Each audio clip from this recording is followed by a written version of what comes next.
is going on, guys? Monk7Mad here today with a brand new tutorial, and today I'm going to be showing you how to finish off our project. And in this video we're going to go through the final stages of the background. It's going to be about a half-an-hour video roughly. It's basically what I've done is I've taken the render that we made in the previous tutorial, and I took it without the sky, and I'm just putting it in my little Photoshop template here. And we're just going to grab it and scale it up just so that we can actually get the logo a little bit bigger so it fills most of the screen, considering that's the center of the piece. That's what we'll need to do. Now if you want to put some lines on the screen, then you'll need to go to View and Ruler, and this is just a quick way so you can mark up positioning. I find it quite handy. It's always good to try and do it near the beginning. We don't need it to be the sort of the full height of where the center point would be, because that takes some of the logo off the top, and we want to try and keep that as in focus as possible in the center. So we're going to need to do a few things. We're going to need to focus on some lighting, the background, how we're going to try and place some things like text, but text I might speed up at the end because it's just dropping bits on, but it's more just to focus on actually bringing out some colour in the piece and making it, look a little bit more epic. So at the moment we're going to actually need to fill the actual width out, so we can either copy a section that's blank like this, and let's just copy that and paste it, and let's just position it like so, and we're going to get another one. Let's just line it out first. Okay. Yep. Okay. So Control J and just move it across. And it's actually quite hard to see the edges already, but I'm going to go down to the Layer Mask tool, and I'm just going to lightly rub out the edges with a low opacity brush, and use the darker colour to act like the erase, and just get the edge there. And if I go to the next one, it's actually quite hard to find the edges. Oh, there it is. Right, so that's just basically smoothing it in, effectively making it sort of difficult to see. And since it's going to be sort of manipulated a bit more, we can just simply duplicate both these and paste them on the other side. Well, we need to actually flip them, perhaps, if it's got a bit of angling. But since it's actually got the edges blurred already, we can just sort of drop it on there, which is good. Okay, so what we probably should do for the style of the work is get something like my Grave Danger speed art, which was the devil speed art that I did, which I'll put a link on in the description for. So let's just find a background. I do take a while, so I'll probably faff it, and I'll speed up the video if I take a while to choose one, because I don't like wasting some time like that. And considering it's a long tutorial, I don't really think you need to actually see all of it.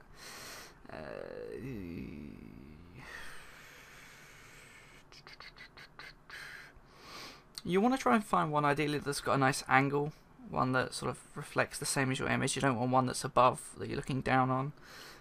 So something like that would be pretty good. In fact, I'm going to use that one. So let's just drop it in.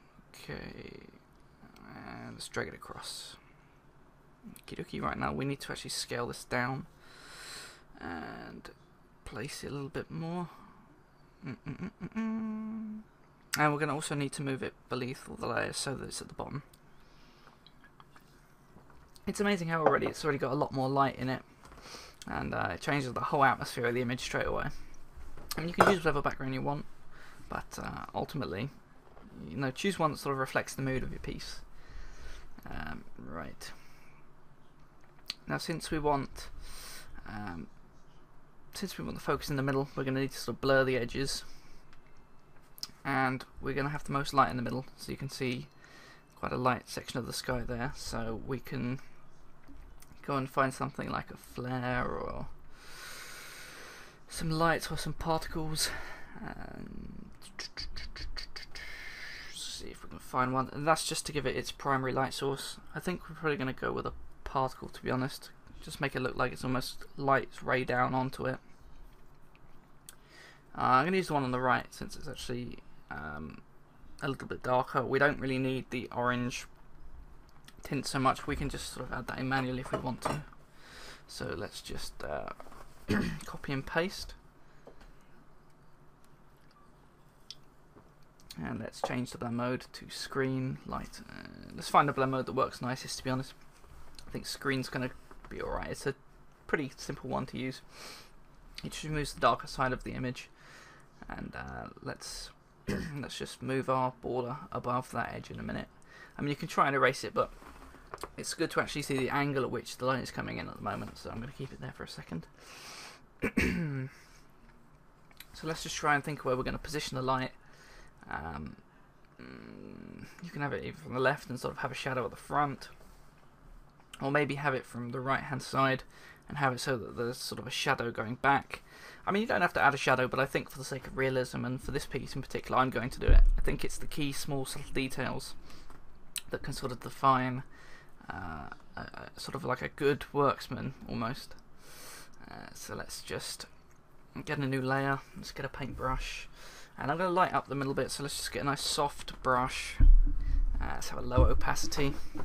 Let's change it to dark. Actually, I'm going to put the shadows in first. I think that's going to be easiest. So if we're imagining the light hitting the front here, the darkest patches are going to be the back edges of the piece and the sort of some of the base around the side where the light can't get to. I mean, ultimately I'll probably end up changing it again anyway, and hopefully you'll do a bit better job of painting than I will, because I'm pretty useless in terms of that. And let's just put some light on as well.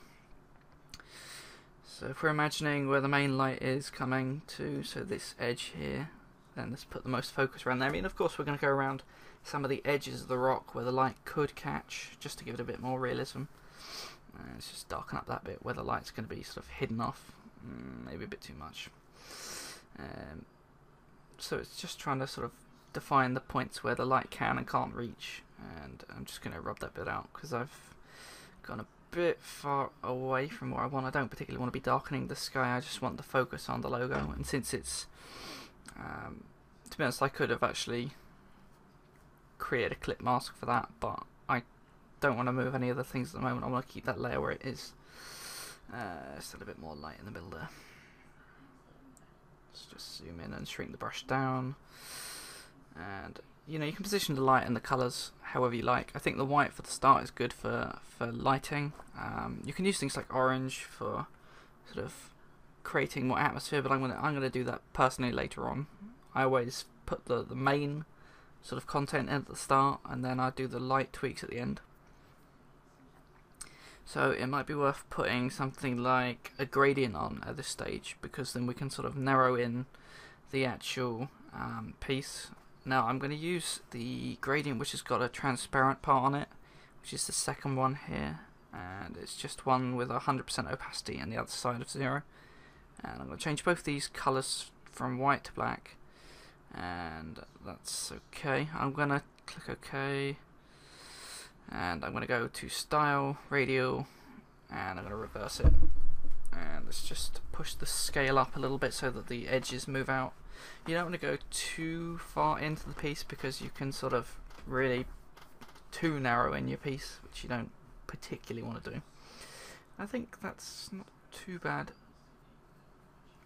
It might be worth trying to add in a couple of other bits at this stage as well, like a shadow. So what I'm going to do is I'm going to pen tool and speed up the video, and then you don't have to wait. Yeah, I'm coming for blood. You know what this is? This is murder rap. Yo, I'm a fucking beast, a disgusting freak, raping nuns and priests. Cause I've been violent since the day that I discovered peace. Never nothing sweet, I murder snares and leave the drums to cease. My paint corruption sheets, stab a song and acupuncture beats. You're more than desperate, I forced a weapon in your direction. The fork's embedded in your intestine, just for some breathless. Now you're stored and kept in my basement cellar that's corpse infested. Born relentless, experimenting with different torture methods. I was rhyming and making features while you were chasing divas. I'm a rapper and great achiever, you can't relate to either.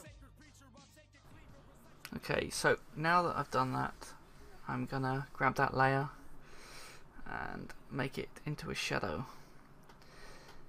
So that pen tool was really handy, so I'm gonna just highlight that red And you can see how neat and accurate you can get with a pen tool. If I try and actually just change that, then you can see how much of the actual logo I've got quite a lot of the leaf in as well.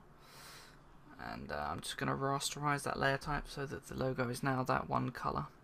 And I'm going to do some blurring to make this a bit more of a realistic shadow. So I'm going to need to sort of scale this down a little bit so it looks like it's coming close towards you.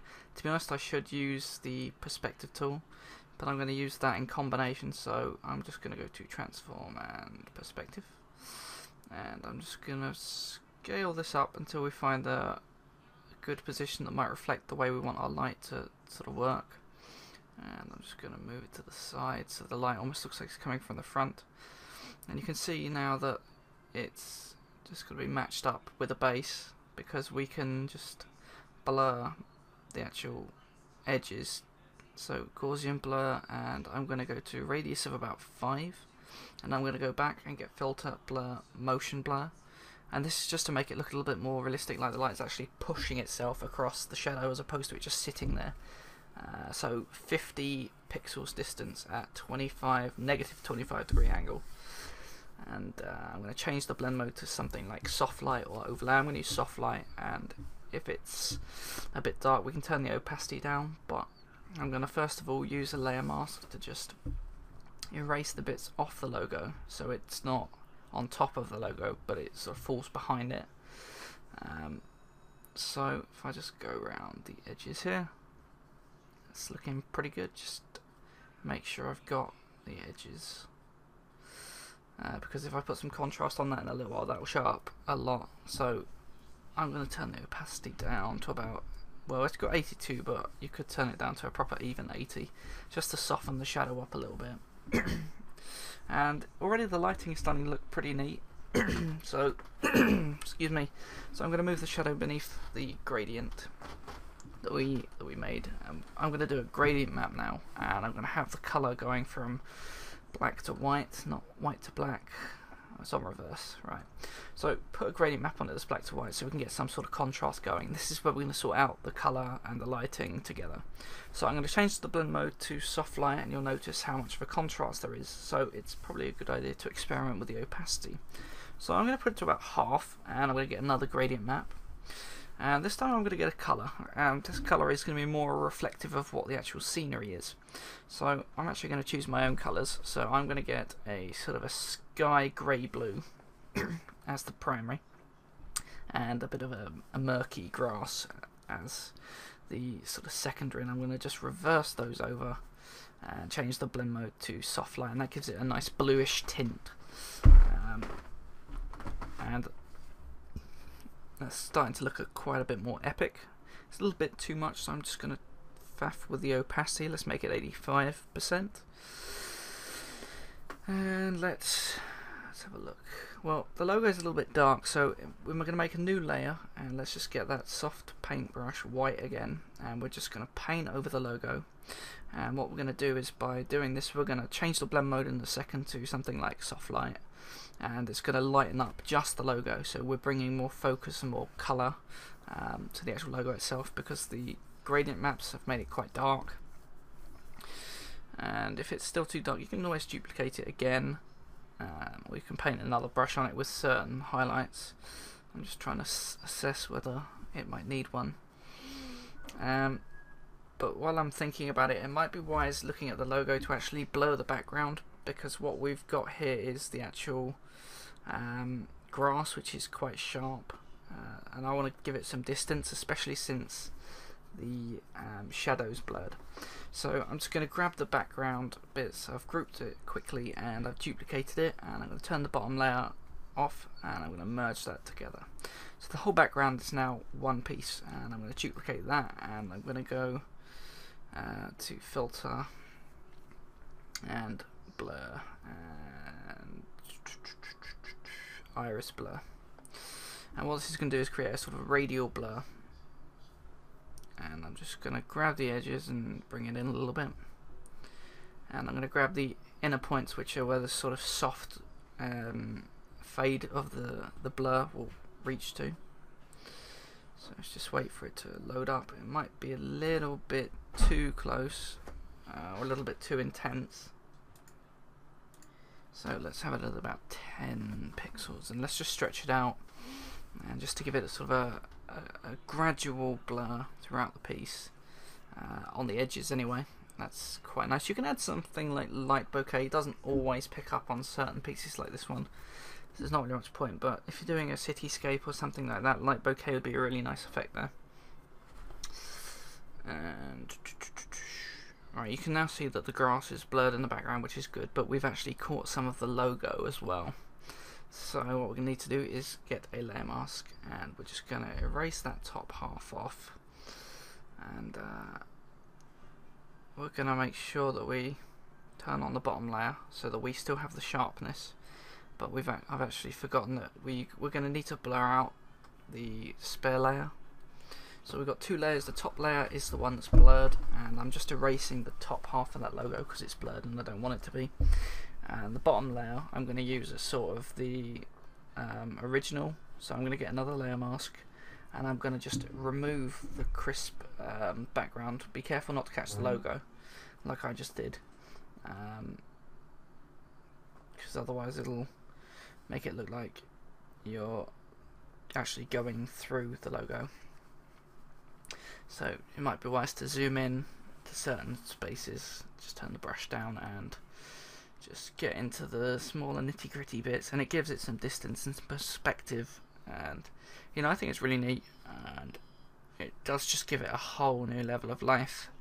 I mean, the simple intricate details like that to a designer should be crucial, and this is why it's quite a tricky thing to become such an effective designer, because a lot of people forget about the simplicities of, you know, real life effects. Not all, granted.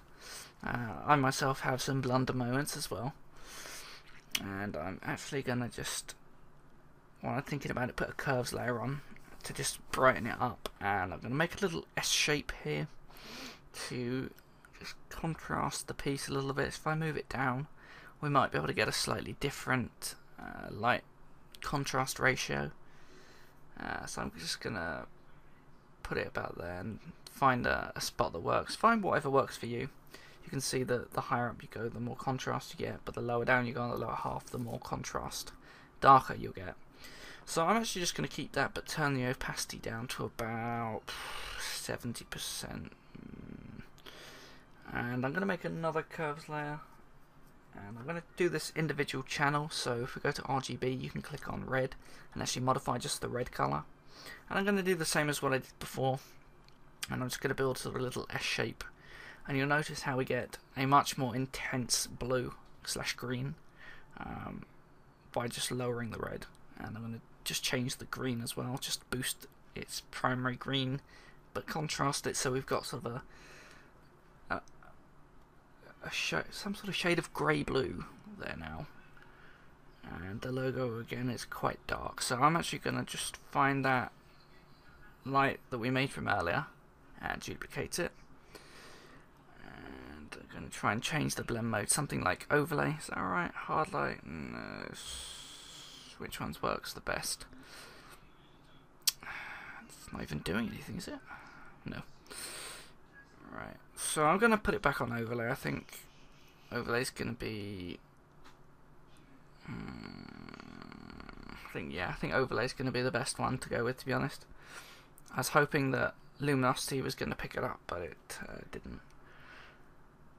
So since this is still not a combined image as such as in the sky and the background are different, I can add in a brightness layer, and I'm going to lock it to the top layer. So at the moment you can see the background, the whole background including the sky is brightening up.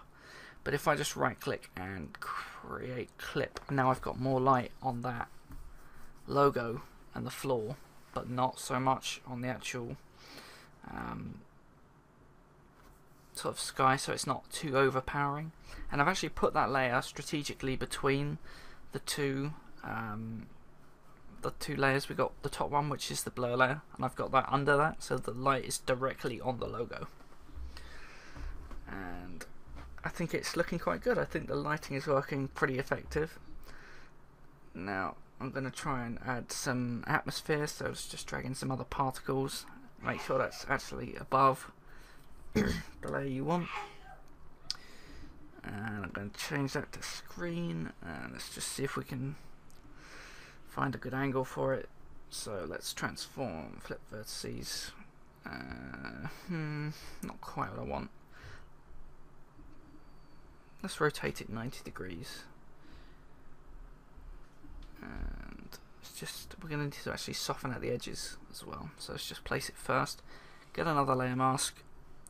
And you may notice I've actually used the layer mask quite a few times.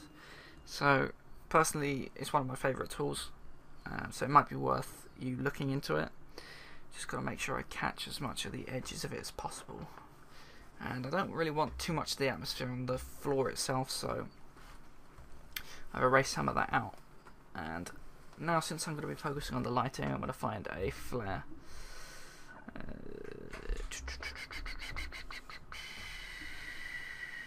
Which one do I want? We're going to try and find a flare which sort of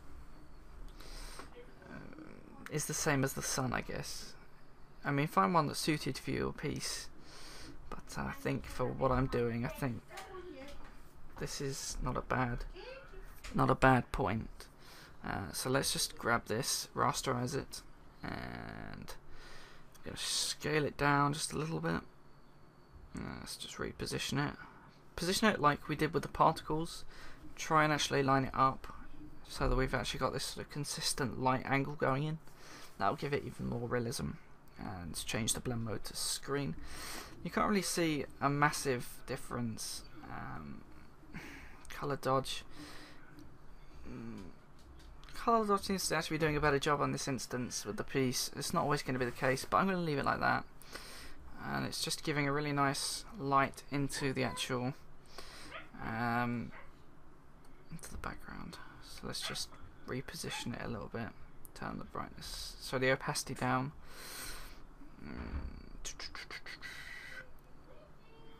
Now, I think the light and the shadows don't actually match up properly there. I'm gonna just scale this flare. I'm gonna skew it. So let's go transform and skew, and let's just move it across as if to bring it forwards. And I'm gonna try and transform its perspective. So let's just move it. Oh, no, that's not what I want. Let's just bring it in to try and bring it light forward. Ideally, I just want to try and make it so the light is actually coming in from the front angle. Let's just move it up. It's not perfect, but it does give it a little bit more of a proper angle. If nothing else, it's hitting the edge. Not too bad. But you could always get a new layer and enhance it, perhaps put some colour on it, perhaps with something like orange, and let's get the paintbrush and just put some manual light tinging to it, which sort of matches the sun. We could have done this earlier, but I think it's much better to do it towards the end because then you've got a proper idea of how the lighting is working. Just try and do the same sort of thing. We'll put some light where it could be.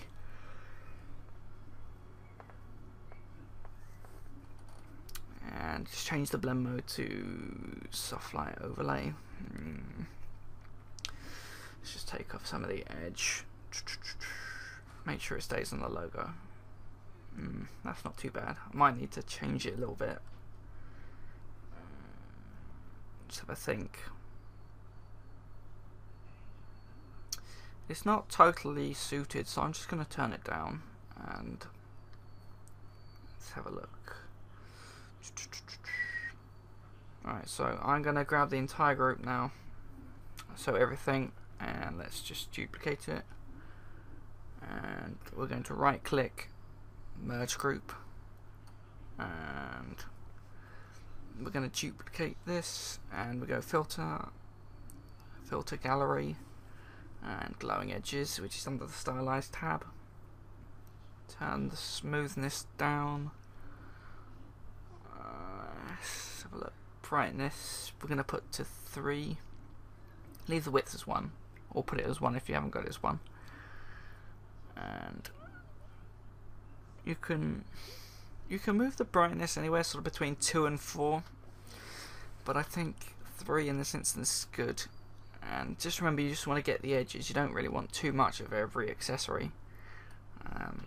And then we're going to change that to soft light.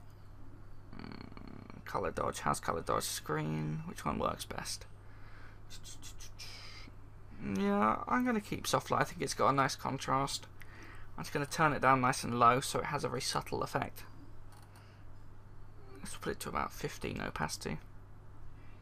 And now that we've got that little bit of contrast in there, we can create a new layer, then Control Alt Shift and E to put everything into one new layer. Duplicate that and filter, sharpen. No, actually I'm gonna do it the more effective way. Let's go Other, High Pass, and we're just gonna change it to about 0.5. You want to try and find the edges of the actual logo or the piece that you're focusing on. It just is showing you a little bit more sharpness. 0.5 is good.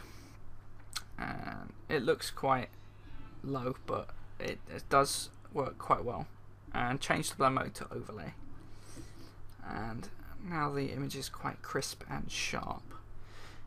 So I'm just going to speed up the video now as I put on some text while I faff around. That's the bit where you guys can sort of take over.